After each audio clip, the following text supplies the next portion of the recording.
morning, everyone. How are you? How is life? It is Saturday, March 20th of 2021. Welcome to this place. This is episode 191. I have made zero progress on anything all week, so I really have nothing to share with you. But we get together in this place every week to chat about my projects, to talk about spinning, and we talk about knitting with our hand spun. We talk about weaving sometimes, and we just gather in this place for a sense of community and a sense of doing the making together. I hope that this finds you well. I hope that you're all doing really well. In the live chat, we've got lots and lots of people, and the live chat is a weekly event, as you guys can see, if you're watching this later, and it is for the members of the Patreon community of this sort of community, if you will, that is woolen spinning. I'm trying to keep up with chat just to see who's around and who's there, but welcome everyone. There is, oh, Victoria, thank you so much. I was just going to say this, so thank you so much. So the School of Sweet Georgia is hosting their first Weave and Spin Zoom meetup this afternoon. I think it's at noon Pacific Daylight Time. We have changed our clocks now. So I think it's at noon, but if anybody is around and wants to join in, that would be great. I don't know what to say about the crackle sound in the audio. Maybe you guys need to refresh. Sometimes it's an idiosyncrasy sort of at people's ends. Sounds a bit odd here too. Oh no. Let's see if I can change my view and see if that helps. Let's see if you guys notice anything. Tiny bit of crackle. You guys are talking about leftover sushi. You know, it's funny because we always we usually have leftovers when we have sushi, and the kids always say, oh, we want to save it, but I'm always a bit leery, even though ours doesn't have any meat or fish in it. We get totally vegetable, but I'm always like, and then the avocados go, and you're, anyways, it's just not a thing. I think it was the second camera. So we were having some issues this morning. The reason why we started a couple minutes late is because we were having issues with the other camera. So we might just not be able to use it today. I might just stay away from it. And if you guys say that it comes back, if we try to use it, just let me know. I appreciate you guys letting me know. So I have a few things to talk to you about, a few things to share, and we're going to mostly do community participation today. I did finish one sleeve of my Shifty sweater last night. We had a girls' night in my neighbor's, she's one of my best friends, and we just got together in her garage, left the garage door open, spread out, because I'm the only one that's been vaccinated, and I'm the only one that's had my second shot. So we just spread out like we've been doing this whole time, and it was really lovely, and I got the sleeve done. So I need to try it on to make sure that it's long enough, and it seems a bit big. So before I go on to the second sleeve, I'm just going to try it on and see. The whole sweater overall I've made a little bit looser and a little bit more with a little bit more ease. So we'll get into that in just a minute. I've got a couple of spins that I've been working on, and we'll chat about those. And then, like I said, we've got some community participation. So let's get into the show, and let me just make sure that we've got the correct credits to run, because as we were uploading and starting to stream, I actually wonder yeah, if there was some problems. So let's I'll see you on the other side.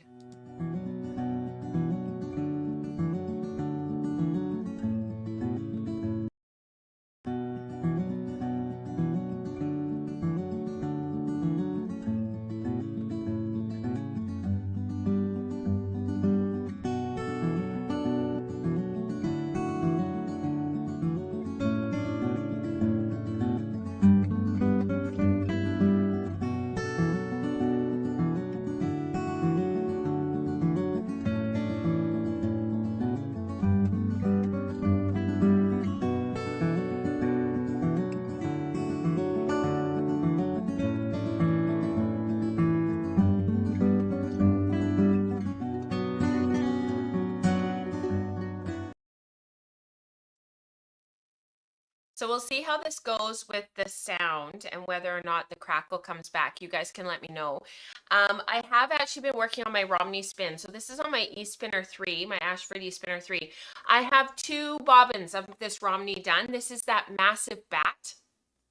And I've got these 2 bobbins done. The only reason why I stopped spinning on these bobbins is because I was just sick of spinning on them and I wanted to change it up. Honestly, it was no other reason. Okay, you guys are saying it's not terrible, so we'll just stick it out for just a minute.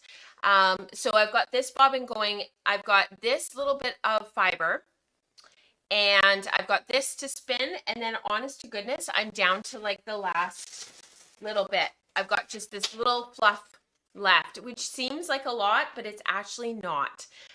It's like 2 or 3 of these little bumps left. So that's really special. I'm going to be applying to a 3-ply. I'll just grab that out. I'm going to be applying to a 3-ply. This is my sample, and it's just a round sport weight 3-ply. This is washed and finished, and this is 100% Romney. It's being spun sort of in this like semi-woolen, semi-worsted kind of a thing. So that's fun, and that's been going really well. And it's really just, I'm just really into like the what's that word? Like the workhorse part of the spin. Like I just have to get it done. So that's the one thing that I've been working on. And then I'll switch my camera so that you guys lose the crackle. The other one is the other Romney that I've been doing, which is from the comb top. So this is that stuff that came with my Kromsky minstrel at Christmas time. And I think I chatted with you guys last week what I've been doing. I've just been taking it. I've been taking the whole, this is 4 ounces. So I've spun 4 ounces, and I've been taking I took the other half basically, divided it in half, and then I started to strip it down, and you can see I've made no progress.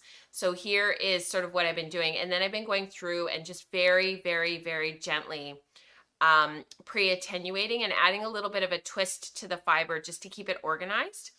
And I had loaded it on a distaff to spin and just keep it organized and keep it organized. Now I'm torn about what to do, because I had originally thought that I would do the same thing that I did for the woolen Romney. That's kind of how I'm thinking about them in my head. There's the woolen Romney, which is gray, which is this stuff. And then there's the worsted Romney, which is maize. That's the colorway of this stuff. And this stuff is not, it's not really super nicely prepped. Like there's some short bits, and it's a little bit dry. It's just not like a really, really nice fiber. I'll see if I can hold it up a bit closer for you guys. It's just not like a really lovely, woolly, nice stuff. It's a little bit toothy. However, it's spinning up really quite nicely. So you can never judge a fiber until you get it spun, because I am gently spinning it on my Lendrum, and my Lendrum DT, I find I can really, oh, great question, Eve. I find that with my Lendrum, I can really manipulate how much twist I put in, because I know the wheel so well. Like I feel like my Lendrum on ratios on the fast flyers, not the very fast flyer where we're like talking about like 36 to 1, 44 to 1, just my fast flyers. So like 12 to 1, 15 to 1, and 17 to 1. I feel like it is so like an extension of me and a part of me, because I've spun so many hours on that wheel, that I can just get the yarn that I want. Like it just happens. And spinning off the distaff has really made the fiber management piece just work. And I just feel like there's this flow. So these are quite full. And these are the first 4 ounces of that Romney spin. And then I've got the other 4 ounces to do. So what I was torn about doing was actually plying this and just kind of getting it going. But I think I'm going to be a good girl, and I'm going to spin the rest of it and ply it properly, because it'll even it out. And it's taking a while because I'm not getting anything done right now with spring break. And so by the time this is done, if the spinning's changed at all, it'll even out because the 4 bobbins will be plied together. So that's kind of on the back burner. And I feel like those 2 spins, they're just slogs right now. Mars just said, you know, the slog project is a good, the slog stage is good for Zoom. I had a Zoom meeting with my mom and my brother on Wednesday because it was my dad's birthday. It was St. Patrick's Day, and which also happens to be my dad's birthday. And that's actually how I got so much of the Romney done. I had just started this bobbin was empty, and I was able to spin all of that during that hour that we were chatting. So when I say plying properly, Dana, I'm being a little bit cheeky because I could ply these two together and then take the other 4 ounces and ply this with itself. But when I say plying properly, it means spinning all of the singles and then mixing up the bobbins so that you spin. This is going to be 4 bobbins in total because this will take 2 bobbins. So what I do is I number all of my bobbins. So this one was number 1 because I just know that it was because it's more full. 1, 2, and then I'll have the other 2 bobbins, 3 and 4, and then I ply 4 and 1 together and 3 and 2 together. And that just mixes up your singles so that your last spun singles are being plied with the singles that you spun at the beginning of your project. And then the singles that you spun in the middle are being plied together. And the reason for doing that is because usually over the span of a really long, big spin, your spinning changes, even with your control cards, even with your being really consistent and being really tuned in and being really like on it, your spinning still changes a little bit. So if you can mix up your bobbins, you'll find it makes a difference in your yarn. I also will rewind these. So I need to do that as well, and rewind them to the first spun end. I did a funny little spin this week, and this is why this stuff isn't done. In my stash, I've been going through my stash and I've been organizing it all, and I've been putting it in bins and organizing my stash and doing it by bin number. I shared the link to how I've got it organized on a Google sheet for people to see in a let me see if I can find it in a links of use post. So this link has a whole bunch of really useful links that we probably should be looking at regularly, because it's got the 51 yarns links, it's got the woolen spinning radio links, it's got the resources for woolen fiber purchasing, which I think a lot of people have forgotten about, the index link, it's got the grist calculator link. I think I need to add, and if you want that particular post to stay at the top of your feed, just click to pin it. The pin is at the bottom of that post, and you can pin it and then you can keep it at the top.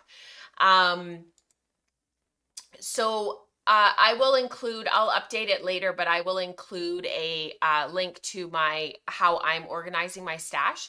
And it's just been like an ongoing thing. As I've been organizing my stash, I've been pulling out things, projects that are really, really small that I can do in just like a couple of hours, so that I can get some of this stuff spun up, because it's just been in my stash for years. Like we're talking like 10 or more years.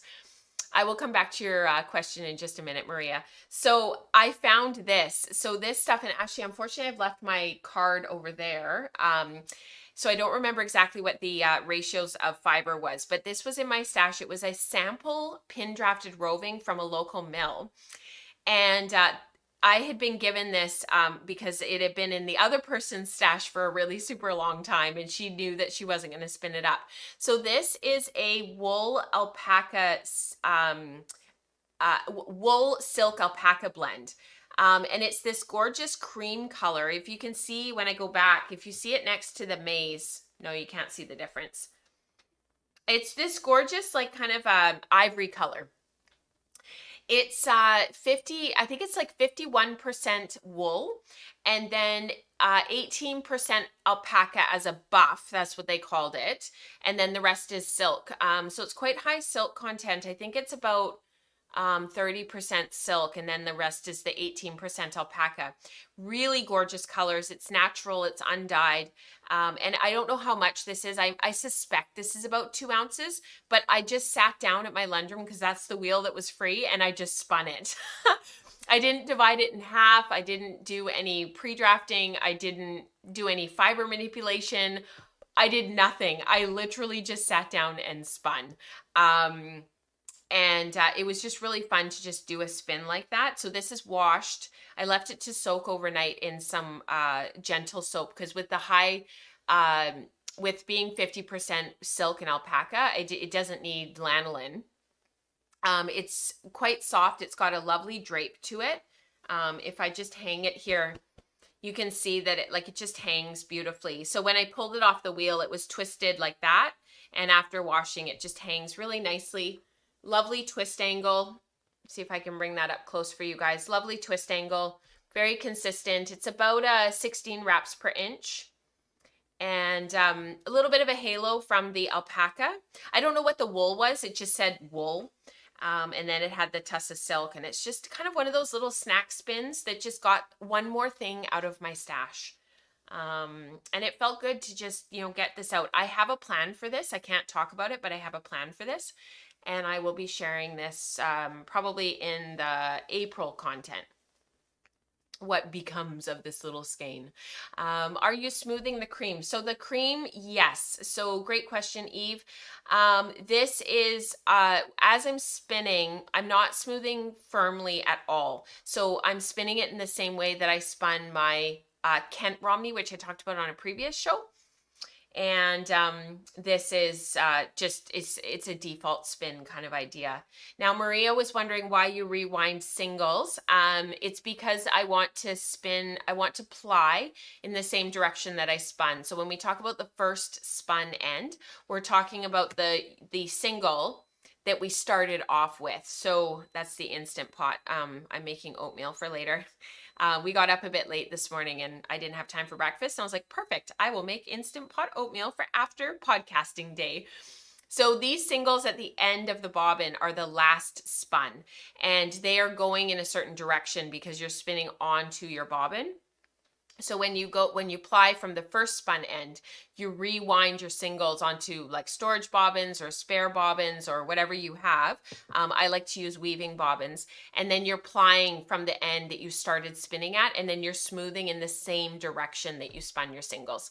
When you're first starting out and you're first getting going, don't worry about it. But as you want to take your yarns to the next level and you want to start kind of reflecting a bit on them and noticing some differences where if you do certain things happen. It's a great experiment to see if you notice any difference. It might not be worth it, but if you do and you want to play around with it, that's definitely something to think about down the road. I actually plied this from a center pull ball, which is really unusual for me. I actually let the bobbin rest overnight, and there's VM in the yarn. There's actually quite a bit of VM when I was spinning. I let the bobbin rest overnight, and then I came back to it later and plied it from a center pull ball, which is really unusual for me. I don't normally do that. So, Karen, great question. I thought you plied in the opposite direction as the singles. So that's how most people do it because they don't rewind their singles. So it's what's taught. Just finish your bobbins, put them on your Lazy Kate and ply. That's kind of the conventional method. But for those smooth worsted spun yarns, if you're going to go to all of that effort to make it smooth and make it worsted, when you go to ply, if you don't rewind, you're roughing up that surface of your yarn. If you stop and think about it, it actually really makes a lot of sense. Yeah. So, has a peach. No, this is true ivory. I think it's just the cameras today. And actually, there's a really weird twilight coming in today. It's pouring rain outside, but it's a really, really weird twilight. It's almost like the sky is purple. And I didn't close the blinds because we have so limited daylight right now. Like, it is so gray and rainy. I took the kids out to the beach the other day just to get out and get some fresh air. And the rain thankfully held off, but it was so gray and purpley twilighty. The kids, we got cold, so we didn't stay for more than about an hour and a half. It was nice to get out though, and the kids had a really good time just looking for shells and looking for stuff. And yeah, it was just one of those really kind of gray, purpley, twilighty, dark days. So yeah. Yeah, so let's not get confused with talking about actual physical twist direction, because yeah, you're right, Sarah and um, Zan, we're not talking about S twist and Z twist here. We're literally just talking about the opposite end of the single. So instead of applying from this end, I'll apply from the end that's inside the bobbin that's hidden right now. So yeah, definitely don't want to get confused. Plastic bobbins work really well for rewinding. There's always weaving equipment that's coming up secondhand for people, and you can always get a bobbin winder and some bobbins. The weaving bobbins are really affordable, and you can often get a bag full at a sale or at an antique shop for cheap. Yeah, there's lots of things that you can do. Let's talk about my sweater progress, because like I said, my sweaters have been kind of at a standstill. I don't knit a lot when I'm home with the kids. When we're on road trips in the summer and we're doing a lot of camping and stuff, I tend to knit a lot. And then when I'm waiting at tutoring and soccer, I tend to knit a lot, especially this year because, of course, parents aren't allowed to be at the soccer field. We had to wait in our vehicles, but we couldn't leave because of the age of the kids. So it's kind of this sort of tough kind of in between place that we're at right now with the age of the kids. And it's a far enough drive that it's not worth it to come home anyways. So with spring break this week and next week, I haven't had a lot of time to knit, but I did fix the neckline of my magnolia bloom. So this is being knit out of some CVM 4-ply that is from Custom Woolen Mills. I'm kind of having some issues with this sweater, not only in the neckline but just kind of in general, and I'll talk through it a little bit. I put the sweater on the try it on tubing just to get it onto the dress form, and part of the problem is, so I fixed the neckline. Let's talk about the neckline first. I had done the I had picked up the neckline after, and I had done an inch of 1x1 rib. So I did it a little bit differently from the pattern. It was so tight. So I had ripped it all out. And then this week, actually yesterday, I went and re-picked up the stitches and I knit one round. I stole the finishing technique from Isabel Kramer's sweater, Marie Chen. And I picked up the stitches all the way around. So it goes all the way. And I knit one row and then I cast off. So it's almost kind of like, it almost kind of creates like a faux I-cord, and it's much better. It's much looser. It's not quite so tight. With washing and finishing, it'll kind of, it'll stretch out a little bit, because before it was like, I couldn't even put it on. It was so tight. So this is much more appropriate. You can see that it's much more, and it actually allows the sweater to hang and sit a bit better. But now I'm kind of having some trepidation, if you will, because the sleeves are like massive. Like this is huge. I feel like my entire leg could fit in here. And I don't know if it'll cinch in when I pick up stitches. And then the body of the sweater is quite baggy and quite loose and quite big, but I think that that'll be fine, because that will just, once the ribbing is added in the smaller needles, it'll kind of cinch it in a little bit. And a lot of Positive Ease is really popular right now. Like I had to get jeans, and I ended up getting ones that were like one size bigger than I normally buy, just for the Positive Ease in them, because I've noticed that people are kind of going back to not wearing their jeans quite so tight again. I don't know how I feel about it. They feel like they're really loose and really big on me, but we'll try it out. We'll see how it goes. So I'm kind of happy to let the body of the sweater go, but I am having some trepidation about the sleeves. So before I go any further on the body, I'm going to leave the body on the tubing, and I'm going to pick up the sleeves and knit a few inches and just see where I end up and try it on and see how I feel. So that's the magnolia. I'll just pause for a minute and make sure I haven't missed any questions. No, Julie, you don't tend to rough up the singles when you wind off onto bobbins. That's a great thought. You know, if you're not holding on to the singles really firmly like you would when you're plying, and you're just kind of allowing them to rewind, and you can use a tensioned Lazy Kate so that tension happens without you having to actually physically touch the singles or touch them very hard. You'll be able to rewind them without roughing them up, especially with your really worsted spun yarns, like your true worsteds. If you've gone to all of the effort of combing and spinning worsted, and like you really want to preserve that preparation. I had thought about that's a great thought, Julia. I had thought about doing rapid decreases here. I just don't want it to look weird, you know, where you end up with those sleeves where you rapidly decrease and they go like that. So I'm just going to play around with it and see how I end up, but it is too big. It just looks really large. The yoke is too long. The whole thing, if you look at the photos of the actual project page, the sweater itself on her is really big. So like the whole thing kind of looks oversized, and it looks like that's kind of how it's supposed to be. It's cute, don't get me wrong, but it is really big. So we'll see how it goes. I will keep you posted. I will keep you posted. Yeah. Thank you, Mars. I kind of like it too with the flowy top. I thought about putting the ribbing here and just cropping it, but I would never wear it. I know that I would never wear it. So I really need to sort of figure out what I'm going to do with this. I'm also not opposed to ripping this thing. Like you can see how the patterning of the yoke comes way down. Like my yoke finishes up here, and the yoke of the sweater doesn't finish until down here. Like that's like a 4-inch gap. But once it's on, who knows? You know, if I play around with the sleeves a little bit, maybe it'll be okay. Kind of look like bat wings a little bit. I am not opposed to giving it a try. This yarn has been very difficult to find a project for.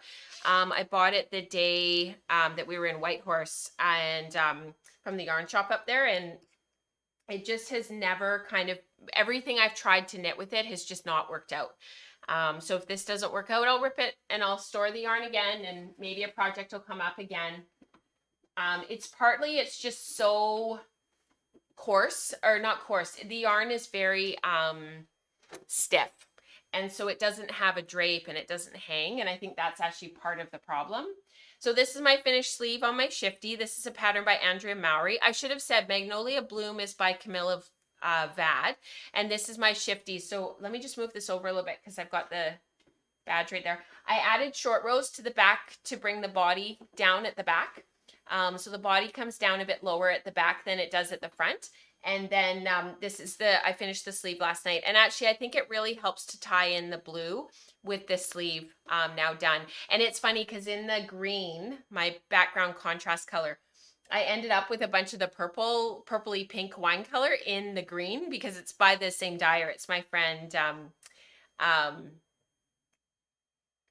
Lynn of West Coast Color. So these are all her colors. This is the pinky red. This was the yellowy gold in the yoke, and then this is the blue in the sleeve. So yeah, I ended up with some of the color and I think it just really helps with the overall homogeny of the sweater. I'm still a wee bit worried about how tight this might be up here in the sleeve, but I've tried it on a few times and it's been fine. So I just have to trust that when I tried it on that it was correct, and then I've got one more sleeve to do. So hopefully that'll get done in the next couple of weeks. So thank you so much, Sherry. Both sweaters are gorgeous. Thank you. Oh, hi, Becca. Good to see you.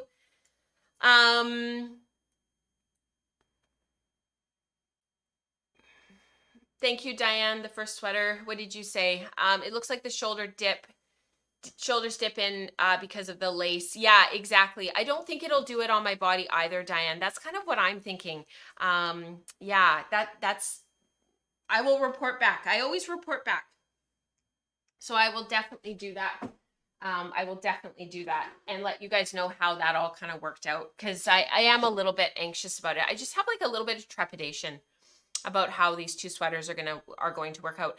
I don't feel like this is a little bit of like woe is me, but I don't feel like a lot of the stuff that I've been working on this year has really worked out. Like I've done more ripping out than I have anything else, and I want to start my mom's Gentle Morning.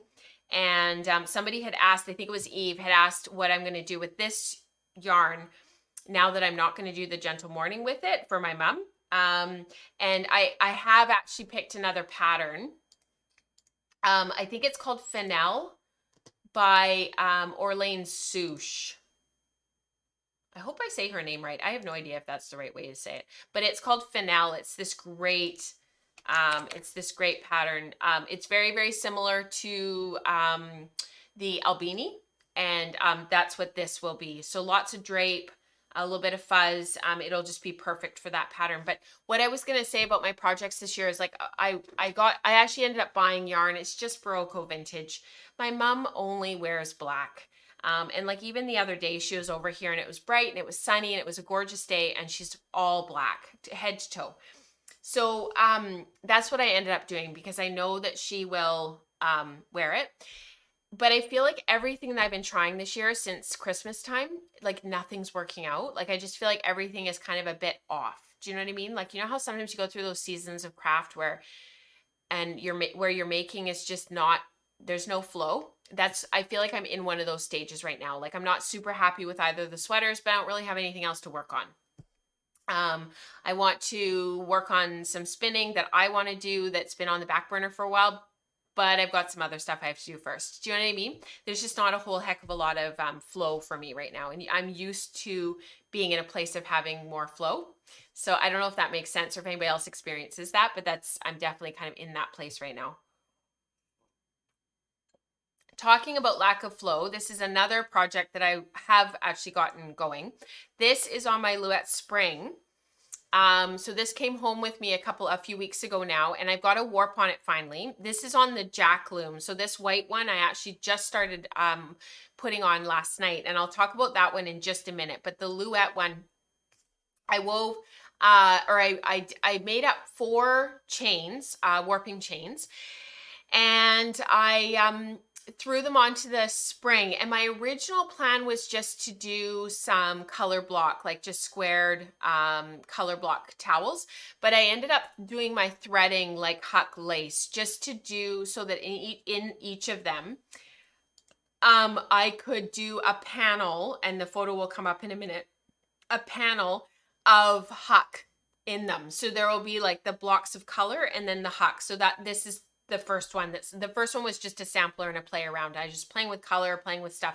And then this one is when it'll pivot to being the hem, and then some weaving, some color block, and then the panel of Huck lace, and then carry on with plain weave all the way up.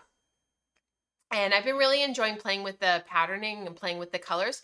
I realized halfway through the first towel that I was just playing with patterning and playing with color and just kind of looking at the Huck lace pattern. I actually made a threading error when I went to thread, and it's so significant that if I were to undo it, I would have to rethread the left third of the loom and then rethread. So I'm not going to go back and fix it because you can't see it unless you're like your eye is trained to see it, and it's not like these are going to be sold or anything. They'll end up being gifts and stuff. So I'm going to leave it, but the mistake is kind of in the about a third of the way over, and I can see it, but I don't, like I said, to the untrained eye, nobody would see it. So like even in the photo right now, I can see where the mistake is, and to somebody who's a master weaver, they would see it. So anyways, I can weave off about 5 towels in this and just have some really lovely spring towels. And then the other one that I threw on the Jack loom yesterday, because the kids are so funny. They really enjoy helping me to wind a warp. They're really funny. They just really enjoy it. So I had found a while ago a pattern by Ariana Funk, and it's a Swedish pattern. They're called the Drop Doll towels. And this is a photo. This is I'll go to the big camera for you guys because you've kind of seen the photos now. They look like this, and it's a variation on Huck. So these are Drop Doll, also known as Huck lace or spot weave. And it was applied here to create a whole lot of texture. This is a free pattern off of Gist yarn, GIST yarn. I go, whenever I'm looking for something, I always go to them first. And this is what the draft looks like. Super simple, 4 shaft. And so I'm actually just in the process of threading, which is kind of fun. And I did an all natural warp. So the warp is all natural as you saw in the photo, and then I'll throw in the color in the spot weave where the huck is. So I'm kind of on like a huck theme right now, if you will, which is really fun. And I'm kind of enjoying exhausting that sort of weave structure and really learning it, and then I'll sort of go on to something else. So so lots of you can understand about the lack of flow. Sherry says lack of flow makes so much sense to me, as I have been putting off casting on more things until I get other things off my needles. Absolutely. I hate seasons like that. I usually pick up something old and familiar and get refreshed. Yeah, good idea, Diane. Mojo killing. Tread carefully. Thanks, Rebecca. Knit most things at least twice, says Wendy. That's why I'm spinning rainbows these days. Can't go wrong with a rainbow. Working with all the colors jump starts my creativity, and it's just plain fun. That's so true, Diana. Charlotte says, I think has flow, and we, yeah, yes and no, because the one that I showed you that's on the spring, I'm not super happy with it. They're not my colors. But I wanted towels that were sort of very spring-like in their colors and whatnot. So I'm kind of having to like make myself work on it. So that's why I threw the huck in there, just to do something different and look at something different. Karen says she's thinking about painting or maybe some crewel work in the next few weeks. We were actually talking about crewel wool in one of our recent Zoom chats, because that's something that I would really like to do in the future, is some embroidery with crewel and make my own crewel wool. Yeah, buying tea towels that are hand woven on Etsy is very expensive. They're usually like $40 to $45 per towel, which is, I mean, you know, they're hand woven. You've got to wind a warp, you got to weave it all. It's production work for sure. So let's go into some community participation, and let me just cue everything up here. So for February, we have the giveaway. I keep thinking of Kelly every time I talk about this. This is the Lava Love colorway from Katrina, and these were bits that I had left over in my stash from sock spinning, actually. So this one is on Targi, and this one is on Panda, and there's half a braid of each of them, so it's just over 50 grams of each. And so for February, we'll give away one of them, whichever one you choose, and then for April, we'll do the other one. So I just keep thinking of Kelly when I see these. So for February, in the episode thread on Ravelry or in the comments section here on YouTube, tell us about your garment fitting issues. I told you about mine today. Tell me about yours in the comments, not the live chat, but in the comments. Or go over to Ravelry and throw that into the episode thread so that we've got everybody's responses in one spot, which is really helpful. Let's talk about breeding color studies. So people have been really spinning up a storm. This one is from Claire. I love these colors so much. Her and Wendy, who I think is actually in the chat today. If I just mentioned her. Sorry, not February. I meant March. Zan, thank you so much. Oh no, this is old. The show notes haven't been updated. We did garment fitting issues in February. So in March, tell us about what spring, or if you're in the Southern Hemisphere, what fall is like in your area of the world. Sorry about that. So March, tell us about what spring or fall is like in your area of the world. So this is from Claire. That middle skein there, I just love it so much. So her and Wendy dyed a pile of Shetland, white, light gray, Murret, and dark gray. Each base in each batch were dyed and then spun in exactly the same way, a straight 2-ply from a center pull ball. I love experiments like that, because then you can really compare all of your yarns on one playing field. Like, so if you're really only looking at color, you can see, if you spin them all the same way and ply them all the same way, you can really see how the colors spin up and how they act. She says, I've never dyed different color bases before, only white, and I must admit I prefer the muted tones of the dyes on the light gray. They are definitely my favorites. I do, these braids are beautiful too. Gorgeous yarns. So Karen, to post about March, just throw a comment into the comment section on YouTube, not the live chat, but the comments. Or I posted the link above to the episode thread, but now I'm wondering if that was the February episode thread. So just give me one sec here. and I will throw up the March episode thread. So Karen, go to this link instead. So Barb shares. These yarns are beautiful. Barb is actually she is a weaver. I think that's kind of her primary.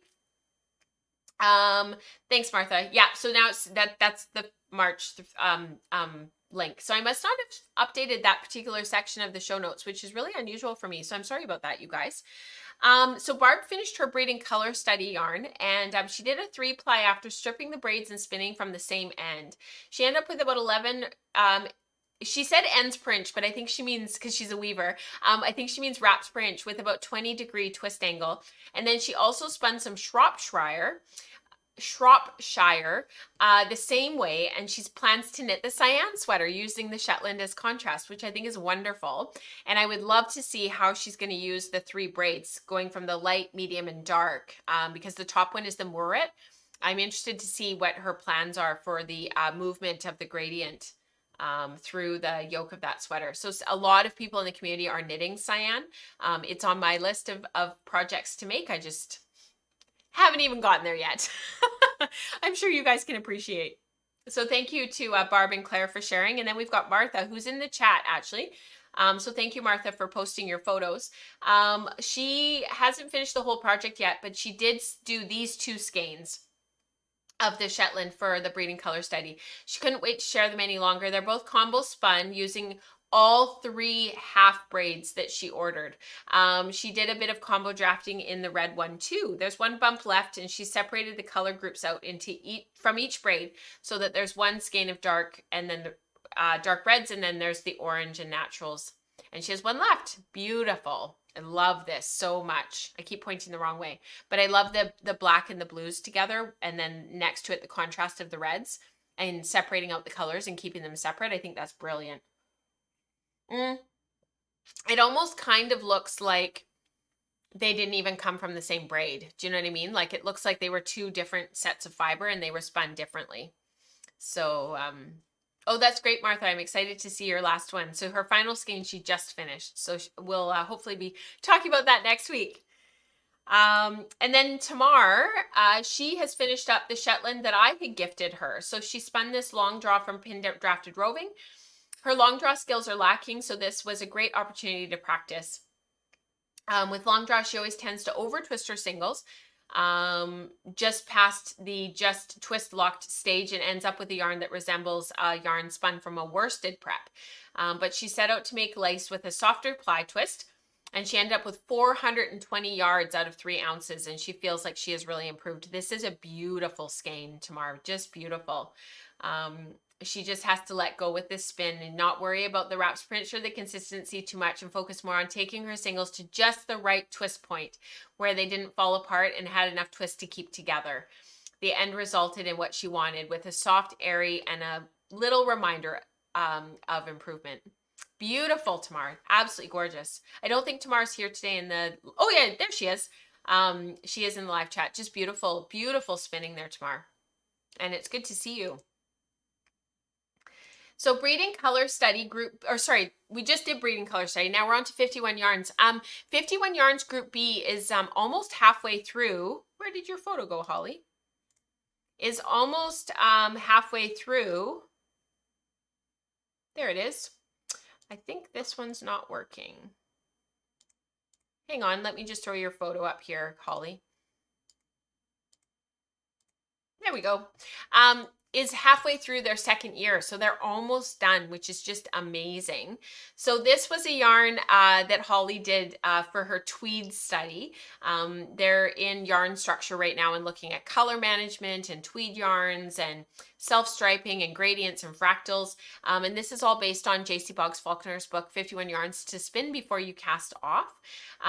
So this yarn, she definitely had some issues, and it was because she ended up she chain plied, and she chain plied in the wrong direction. So she ended up with a whole skein of yarn that was done in the wrong direction. She had to go back and put it back through the wheel. So definitely a testament to sticking with it and knowing that you've done something wrong and going back. But she purchased this Tweedy fiber from Paradise Fibers. And it was a sari silk blend, and she spun really fine and chain plied it, because who's going to notice any little bumps in a Tweety yarn, and she really likes chain plying. So well done for sticking with it, Holly, because this is just a beautiful skein of yarn. I actually have a couple of braids of tweed in my stash that I really need to spin up, and they're such beautiful yarns, and they can really take the twist, and they're really fun to spin. So I need to get on it. You have inspired me, Holly. This is from Kathy. This is for luxury fibers along. So this is one of our alongs that we've got going in the community, along with our natural shades along, that are kind of going all year. I'm falling off my chair. And Kathy did this one. Since this year's planning for my spinning is, quote, more play, unquote, I decided to include a recent advent calendar into my exploration of her luxury fibers. So for luxury fibers, we're looking at anything that is luxury for you. It can be based on cost. It can be based on silk content, or a rare to you fiber, a camelid. Right now in March, we're looking at cashmere. In April, we're going to be looking at kiviot. And then we're going to take a bit of a break with our luxury fibers exploration this year. And then we'll be back to the camelids in the summer. Yeah, I love these yarns too, you guys. Aren't they amazing? So yeah, that's kind of what we're doing for our luxury fibers along. So Kathy shares that her advent calendar consisted of 12 50-gram tops of wool, silk, and sari silk blends in different percentages. And it was a 12 days of Christmas calendar, but she opened the parcels every other day during Advent because it was much more manageable. Part of the samples that she spun was her default, so it was just 2 plies spun continuous backward with a twist angle of about 30 degrees. The sari silk had a beautiful tweedy effect, and she really loved the colors of these yarns. They could be less dense, but but it might be that a side effect of the high silk content. True to her plan to play more, she decided to explore core spinning a bit. She loved her core spun sample from last year's 51 yarn spin along. The green and the right one of the 2 coral skeins. So in the next photo, were simply core spun. So all the way at the end next to that gorgeous wine colored one, that pinky one is core spun, and then the green one is core spun. And then she took one of the coral skeins and she made super coil. I'm having trouble with my words today.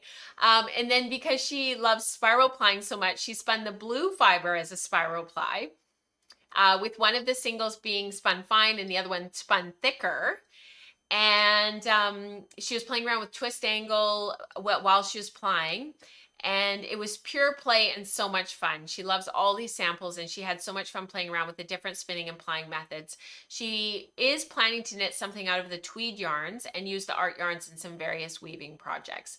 More play, since I only recently started dabbling in weaving. Beautifully done, Kathy. Really fun to share too. I find this kind of stuff really inspiring. Because it reminds me of the place in our spinning that textured yarns has, and how important it is to play and to just play around for the sole intention of learning about twist and twist angle, and the effects that we can create by just playing with twist. This one is from Ingrid. This is part of our natural shades along. So this is our opportunity to work with natural colored fibers. So I guess technically this little sample spin that I did this past week would qualify as a natural shades spin. Ingrid shares that she has more plying to do, but she wants to swatch for this BFL Clun Forest. And then she's going to quote unquote shop for a pattern. Beautifully done, Ingrid. This is just gorgeous. The sheen of the BFL and then the bounce of the Clun Forest, it's just gorgeous. And your spinning is absolutely perfect. It's just beautiful. Well done. This is from Jackie. She finished the scary next step of this project. Oh, sorry, that's from Deb. This one is her forager using the Merino de Arles that she spun up in January, which we had shared on the podcast. So I wanted to share the follow-up sweater. It looks amazing on her. And the yarn is so bouncy and round. Well done, Jackie. Just absolutely beautiful. And I love this pattern, and I love the look of it on her. Just looks awesome. Well done, Jackie. Yep, you're absolutely right, Sarah. Just keep spinning. I'm always amazed at the inspiration and what comes out of our community. Like I'm always just every week when I go to look at photos and catch up with threads and see what people are working on, I'm always just overwhelmed by the work that you guys do. It is just amazing. Really, really well done. This is from Deb, the scary next step of the project. So she's staking her rams and ewes. And I think this is a throw, if my memory serves. This is a Kate Davies pattern, and it came out a while ago. And I think it's a blanket throw, and it is steeked. Rams and ewes. Sorry, I totally had that wrong. I'll link it for you guys. And it's a steeked project. You knit it in the round, and then you steek it, and then you pick up for the border. Beautiful, Deb, beautiful. I'm excited to see the finished project. Now this final one for the Natural Shades Along is from Jenny. This is 240 grams of Fleecewood Lister lamb fingering weight.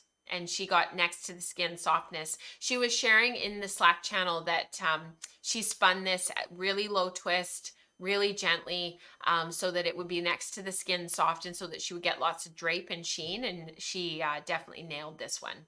Nailed it. So I can't remember her first name, but this is Ian Lay. This is a really interesting project. So this was her Zero to Hero for this year. I'm not sure if she started working on it last year or if it's something that she's been working on now. She carded all of these fibers together. So when the photos cycle through, you'll see a whole bunch of prep, all these comb tops.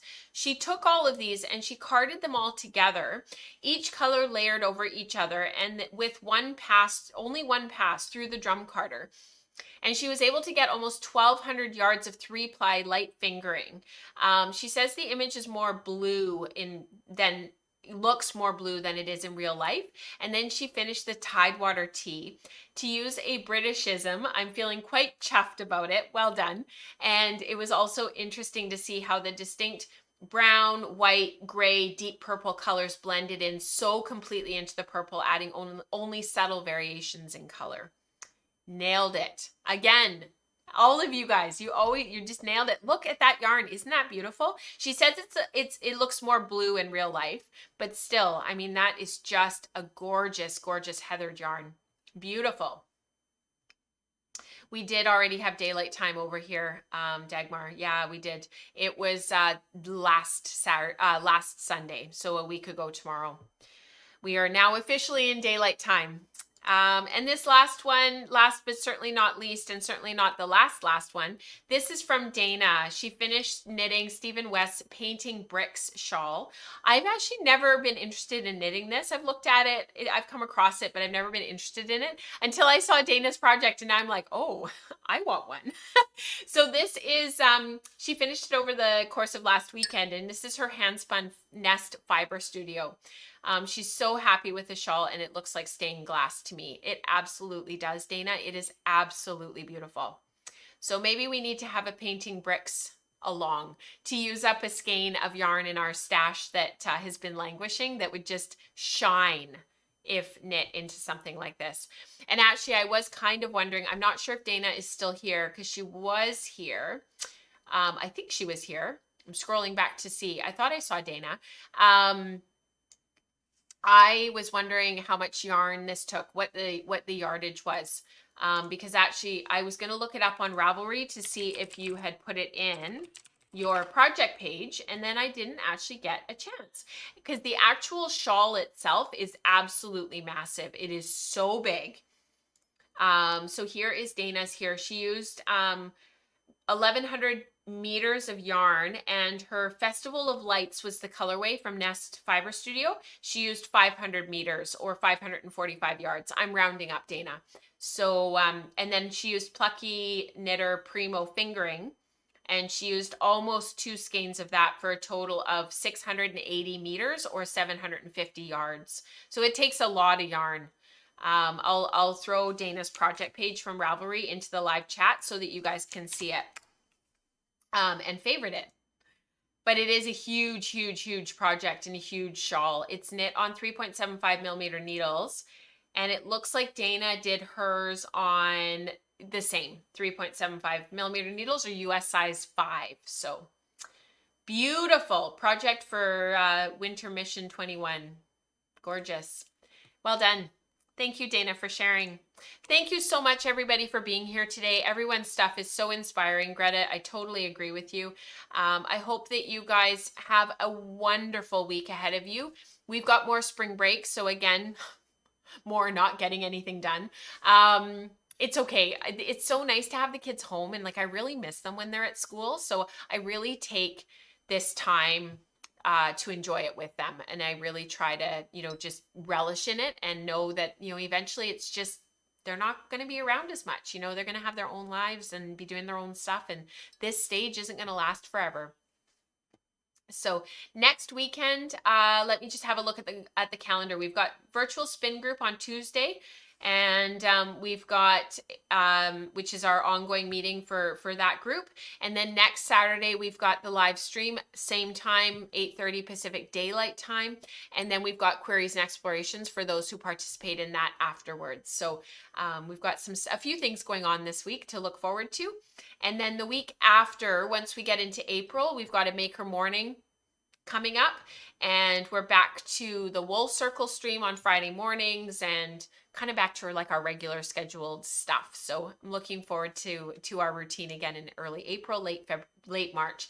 Nora's birthday is actually the last week of March before we get into April there. So she's already planning what she wants to do for her dinner, because obviously there won't be a birthday party or anything this year again, which is fine. She doesn't really care.